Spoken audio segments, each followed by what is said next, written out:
Hello students, welcome again to our channel Sun physics. Last lecture में हमने AC circuit containing capacitance only, resistance only और inductance only cover कर दिया था। आज हम उससे आगे चल रहे हैं। अगर आपने वो वीडियो नहीं देखा है तो इसके लिंक में, इसके डिस्क्रिप्शन बॉक्स में उसका लिंक है, आप वहां जाके उसे देख सकते हैं। तो ये हमारा आज का टॉपिक है एसी सर्किट कंटेनिंग RLC यानी कि रेजिस्टर। ये रेजिस्टर है, इसको R लिख देते हैं। ये इंडक्टर है, इसको L लिख देते हैं। ये कैपेसिटर है, इसको C लिख देते हैं। तीनों चीजें एक सोर्स से जुड़ी हैं, ठीक है। अब एक बात ध्यान रखिए, हमने क्या लिया था, V equal to VM sine omega t. जो रेजिस्टर है इसमें वोल्टेज और करंट सेम फेज में होते हैं, यानी कि उनके जो फेजर होंगे वो इस तरह से होंगे। ये वोल्टेज को शो कर रहा है, ये करंट को शो कर रहा है, दोनों सेम डायरेक्शन में। इंडक्टर में क्या होता है, अगर करंट इसको मान ले I तो वोल्टेज इससे आगे चलेगी 90 डिग्री, ठीक है। और अगर इसमें क्या करें, करंट इधर ले ले तो वोल्टेज इससे पीछे चलती है। ये VC है, ये VL है और ये VR है, ये I है, ठीक है। एक बार फिर से मैं बता देता हूं, हमने वहां पे जो इक्वेशंस ली थी वो वोल्टेज की टर्म्स में थी कि अगर V बराबर VM साइन ओमेगा टी है तो IR यानी कि रेजिस्टेंस के लिए जो करंट होता है that is IM sine omega T. I अगर इंडक्टर के केस में ले तो इंडक्टर में करंट वोल्टेज से पीछे चलता है, तो IM sine omega t minus π/2, ये इक्वेशन हमारे पास आई थी। और कैपेसिटर के लिए आई थी IM sine omega T plus π/2। यहां ध्यान देने वाली बात यह है, हमने करंट को वोल्टेज से फेज में आगे या पीछे दिखाना है, या हम ये कह सकते हैं कि वोल्टेज को आगे पीछे दिखा दो। जैसे अगर मेरे पास सपोज ये वोल्टेज की इक्वेशन है और ये करंट की इक्वेशन है, यहां मैं क्या शो कर रहा हूं कि जो करंट है वो वोल्टेज से पीछे है, या मैं ये भी तो कह सकता हूं कि वोल्टेज करंट से आगे है। अगर मैं इंडक्टर में करंट की इक्वेशन ये लेता हूं IM साइन ओमेगा टी, तो वोल्टेज को मुझे 90 डिग्री आगे दिखाना है, π/2 आगे दिखाना है, तो V हो जाएगा VM sine omega T plus π/2। तो इससे कोई फर्क नहीं पड़ता कि आप फेज किस में ऐड कर रहे हैं, आपको डिफरेंस क्लियर दिखाना है कि वोल्टेज आगे चल रहा है या करंट आगे चल रहा है। तो इस हिसाब से अगर मैं इस LCR सर्किट में देखूं तो क्योंकि ये सीरीज में जुड़े हुए हैं तो करंट तो सब में सेम जाएगा। हाँ, वोल्टेज जो है वो मैंने थोड़ा सा वैरी की है। देखिए, मैंने करंट को इस लाइन से शो किया गया है। वोल्टेज अगर सेम फेज में है तो वोल्टेज इधर ही आ जाएगी, अगर वोल्टेज आ गया तो ऊपर दिखा दिया, जैसे इंडक्टर में होता है। कैपेसिटर में करंट आगे होता है, या कह लो कि वोल्टेज पीछे होता है, तो मैंने वोल्टेज को नीचे दिखा दिया। इस बात का खास ध्यान रखना है। तो अब मैं क्या करता हूं, अब इसका मैं ग्राफिकल जो डायग्राम बनेगा वेक्टर वाइज वो मैं आपको बना के बताता हूं। उसमें ये देखिए, जैसे मैंने आपको बताया कि करंट तो एक डायरेक्शन में ले लेते हैं, ये हो गया मेरा करंट I। तो जो VR है, VR stand for voltage across register, ये VR हो जाएगा, ये VL हो जाएगा और ये VC हो जाएगा, ठीक है। तो VR तो इधर ही है, इंडक्टर में वोल्टेज करंट से आगे है तो मैं इंडक्टर की वोल्टेज को इधर लिख देता हूं VL, और कैपेसिटर की वोल्टेज जो है वो करंट से पीछे है फेज में, तो मैं इसको लिख देता हूं VC। अब ध्यान दीजिए, वैसे तो वोल्टेज और करंट जो है वो स्केलर क्वांटिटी है, लेकिन यहां जो है ये फेज वाइज ऐड होती हैं। अगर सेम फेज में होंगी तो प्लस हो जाएंगी, अपोजिट फेज में होंगी तो माइनस हो जाएंगी, किसी और फेज में होंगी तो उसके हिसाब से उनको हम रिजल्टेंट निकालते हैं। अभी हम क्या करते हैं, वोल्टेज और करंट में जो रिलेशन है तीनों का वो मैंने यहां पे दिखा दिया है, लेकिन वोल्टेज अक्रॉस इंडक्टर और वोल्टेज अक्रॉस कैपेसिटर बिल्कुल अपोजिट फेज में है। क्यों? क्योंकि करंट अगर ये है तो इंडक्टर की वोल्टेज तो 90 आगे है और कैपेसिटर की वोल्टेज 90 पीछे है। इसका मतलब इन दोनों वोल्टेजेस में आपस में 180 का फेज डिफरेंस है। तो जो भी वोल्टेज बड़ी होगी वो डोमिनेट करेगी। लेट, इस केस में मान लेते हैं let VL is greater than VC।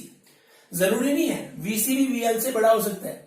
मैंने कंडीशन रखी है कि मान लिया ये इससे बड़ा है तो नेट वोल्टेज क्या आ गई इनकी, नेट वोल्टेज आ जाएगी VL माइनस VC, और वो किधर होगी, जिधर बड़ा होगा। तो ये वोल्टेज मेरे पास आ गई VL माइनस VC।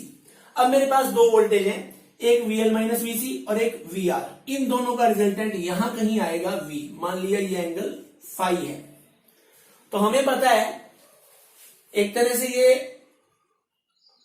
आपका राइट एंगल ट्राइंगल हो गया, जिसमें हम hypotenuse square is equal to base square plus perpendicular square वाला फॉर्मूला यूज कर सकते हैं। परपेंडिकुलर एक तरह से हो गया VL माइनस VC, ठीक है।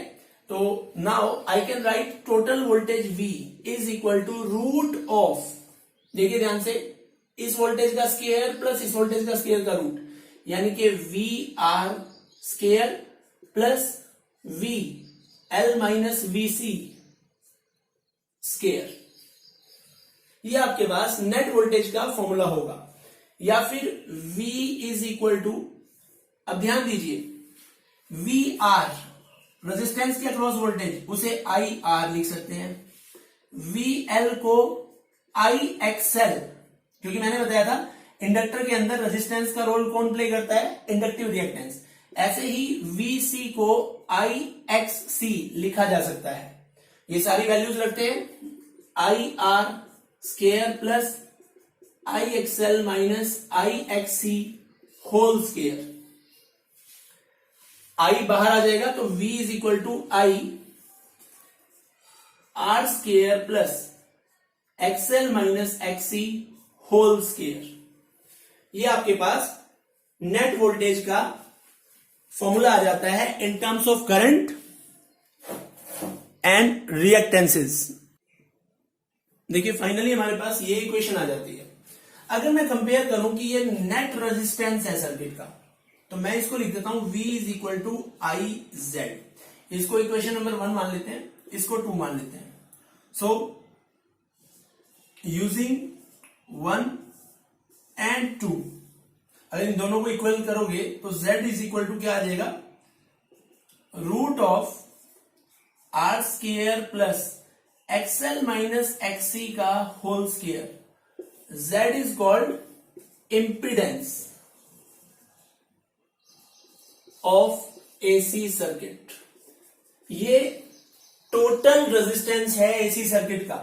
अगर अकेला हो, जैसे इंडक्टर हो केवल या कैपेसिटर हो, तो उसके रेजिस्टेंस को रिएक्टेंस कहते हैं। लेकिन 2 या 2 से ज्यादा कंपोनेंट हो, 3 कंपोनेंट हो, तब जो नेट रेजिस्टेंस बनता है वो इंपीडेंस कहलाता है। होता रेजिस्टेंस ही है, इसकी यूनिट भी ओम ही होती है। तो यहां से आपके पास Z का फॉर्मूला आ गया, या फिर मैं कह सकता हूं I is equal to V by Z।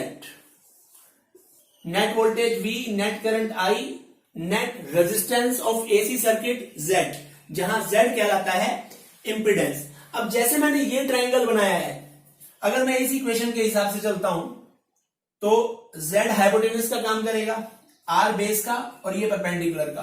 तो अगर मैं ये ट्रायंगल ड्रॉ कर दूं, इधर R, इधर XL माइनस XC, बल्कि यहां पे मैं XL माइनस XC की जगह XL डिफरेंस XC ले लेता हूं। जो भी बड़ा होगा उसमें से छोटा माइनस हो जाएगा। तो ये आपका नेट इंपीडेंस आ जाता है Z, और ये एंगल फाई है। This is known as impedance triangle. Impedance triangle, a very important topic।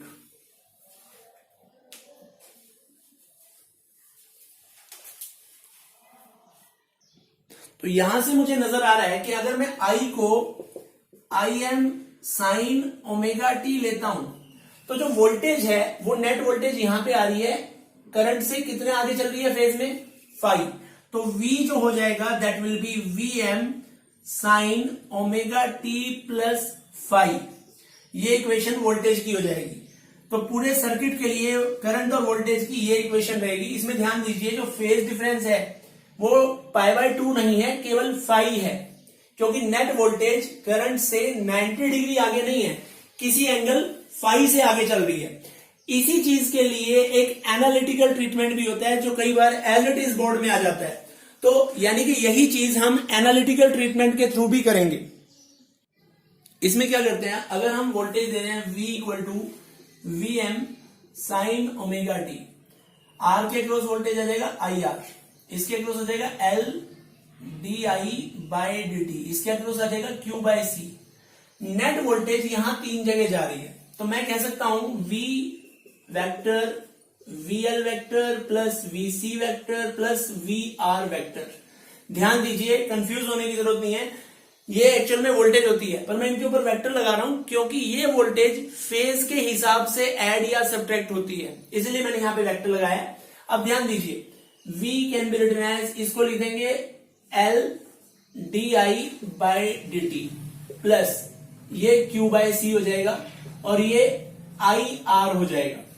And we know that I is equal to d Q by D t, तो d I by D t को लिखा जा सकता है d two Q by D T two.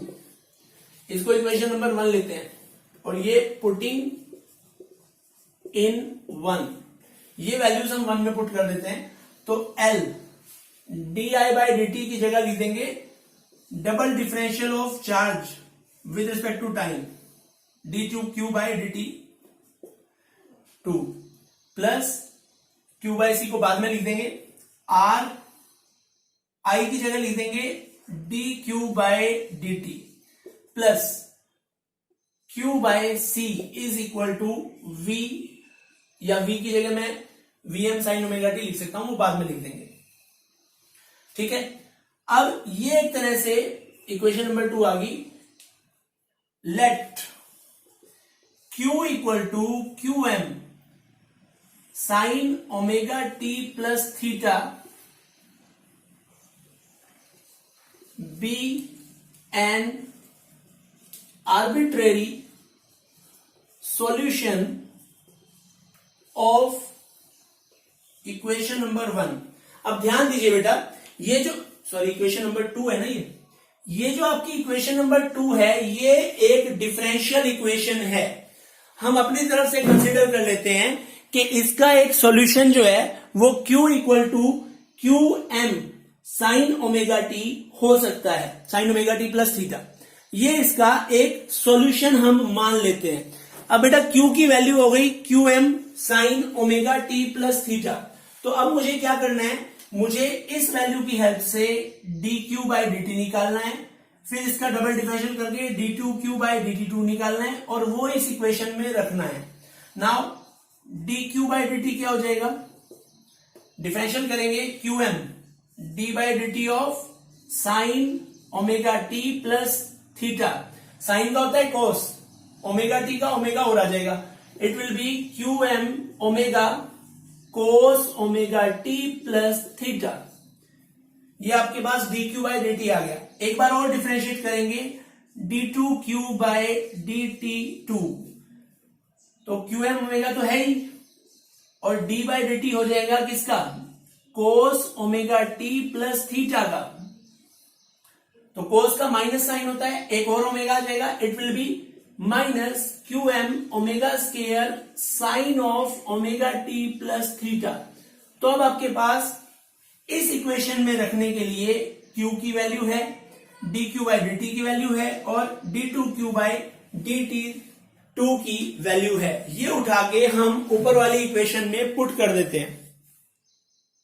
तो मैंने क्या किया है, मैंने ये जो d Q by D t है, d two Q by D t है और Q है, इनकी वैल्यूज उठा के इस इक्वेशन में पुट कर दी और मेरे पास फाइनली ये इक्वेशन आ गई। L के साथ ये वाली वैल्यू, ये पूरी वैल्यू उठा के यहां रख दी है, फिर R के साथ D Q by D T यानी कि ये रिजल्ट, ये उठा के मैंने यहां रख दिया है और फिर Q बाय C, ये Q है by C is equal to V।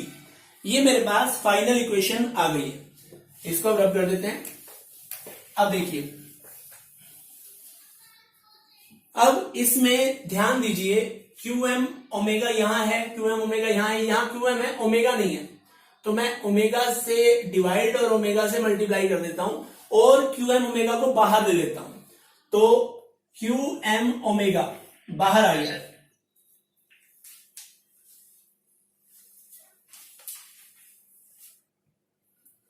तो इसमें हम क्यू एम ओमेगा कॉमन लेते हैं, यहां अंदर बचता है sine omega T plus theta into minus में ओमेगा एल, एक ओमेगा बच जाएगा। और अब ध्यान दीजिए, मैं यहां से sine omega T plus theta ले रहा हूं, साथ में 1 बाय ओमेगा सी आ जाएगा, sine omega T plus theta 1 by omega C. ये पार्ट और ये पार्ट कवर हो गया, ये रह गया, प्लस आर, ये तो कॉमन आ गया, कोस of omega T plus theta, और इज इक्वल टू हो जाएगा वी। अब ध्यान दीजिए, इन दोनों टर्म्स में से sine omega T plus theta common लिया जा सकता है, तो Q M omega sine of omega T plus theta अंदर रह जाएगा, प्लस वाले टर्म को पहले लिख देते हैं, omega C minus omega L, और plus R cos of omega T plus theta is equal to V. अब मैं क्या करता हूं, 1 बाय ओमेगा सी, ये एक्सी होता है, ओमेगा एल एक्सएल होता है, तो इसको एक्सी और एक्सएल की टर्म्स में लिख देते हैं, Q M omega sine of omega T plus theta, it will be XC minus XL is equal plus R cos omega T plus theta is equal to V. अब मैं क्या करता हूं,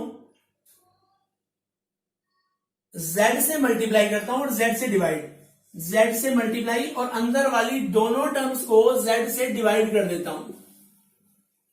इससे क्या फायदा होगा, अगर आपको इंपीडेंस ट्रायंगल याद है तो मैंने बताया था ये r होता है, ये एक्सएल डिफरेंस एक्सी होता है, और ये z होता है, ये एंगल फाई होता है। तो इस ट्रायंगल के हिसाब से एक्सी माइनस एक्सएल या X L difference XC by R perpendicular upon Z, sorry perpendicular upon hypotenuse, ये हो जाएगा साइन फाई। तो साइन फाई की वैल्यू आ जाएगी XC minus XL by Z, तो इसकी जगह मैं साइन फाई रख सकता हूं। ऐसे ही R by Z cos phi हो जाएगा, आर बाय जेड, तो आर बाय जेड की जगह कोस फाई और इसकी जगह साइन फाई, वो मैं लिख सकता हूं। तो using impedance triangle, impedance triangle को यूज करके हम वैल्यूज रखते हैं, it will be Z Q M omega sine of omega T plus theta into sine phi minus sorry plus cos phi into cos omega T plus theta, और ये is equal to आ जाएगा V के। Now sine A sine B plus cos A cos B, ये formula होता है cos A minus B का, तो Z Q M omega sine A sine B cos A cos B, it will be cos omega T plus theta minus phi is equal to V. ये आपके पास formula आ जाता है। अब इसको हम कैसे मॉडिफाई करेंगे आगे, वो और देखना है। अब ध्यान दीजिए, मैं इसको वीएम साइन ओमेगा टी लिख देता हूं।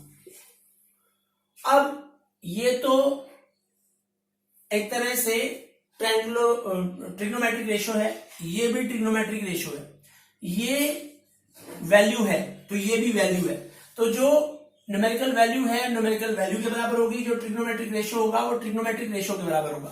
कंपेयर कर देते हैं, तो वीएम मेरे पास आ जाता है जेड क्यू एम ओमेगा, और cos of omega T plus theta minus phi वो बराबर आ जाता है साइन ओमेगा टी के। मैं इसको साइन में कन्वर्ट करता हूं, तो sine of pi by 2 plus all this omega T plus theta minus phi, ये साइन ओमेगा टी के बराबर लिखा जा सकता है। साइन इस एंगल का और साइन इस एंगल का, तो एंगल भी बराबर होंगे ना, जिनकी साइन वैल्यूज बराबर हैं उनके एंगल भी बराबर लिखे जा सकते हैं। तो यहां से मैं क्या करता हूं, ये वैल्यूज बराबर रख देता हूं। तो π/2 plus omega T plus theta minus phi is equal to omega t. इस ओमेगा टी से ओमेगा टी कैंसिल हो जाएगा, या फिर यहां से हमारे पास आ जाएगा phi is equal to π/2 plus theta. ये हमारे पास फाइव की वैल्यू आ जाएगी, या फिर ये कह लो theta is equal to phi minus π/2। ये मेरे पास थीटा की वैल्यू आ जाती है। अब इसका मैं कहां यूज करूंगा, मुझे वोल्टेज और करंट में रिलेशन निकालना है, मतलब जो इक्वेशंस वोल्टेज की हैं उसके कॉरस्पॉन्डिंग करंट की क्या इक्वेशन आएगी वो फाइंड आउट करना था। अल्टीमेट पर्पस अभी भी वही है। हमारे पास फॉर्मूला था V equal to VM sine omega T, और जो I आया था that was equal to dQ/dt, और वो कितना आया था QM omega cos of omega T plus theta. ये वैल्यू हमारे पास आई थी।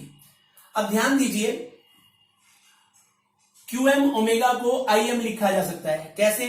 क्योंकि हमारे पास VM क्या आया है, VM आया है Z QM ओमेगा, या VM by Z is equal to QM omega, और VM बाय Z हो जाएगा करंट, मैक्सिमम करंट IM। तो QM ओमेगा की जगह IM लिख देते हैं, इसकी जगह आ गया IM, और कोस ओमेगा टी प्लस थीटा की वैल्यू यहां से 5 माइनस π/2, या इसको लिख सकते हैं IM cos of π/2 minus omega T plus 5।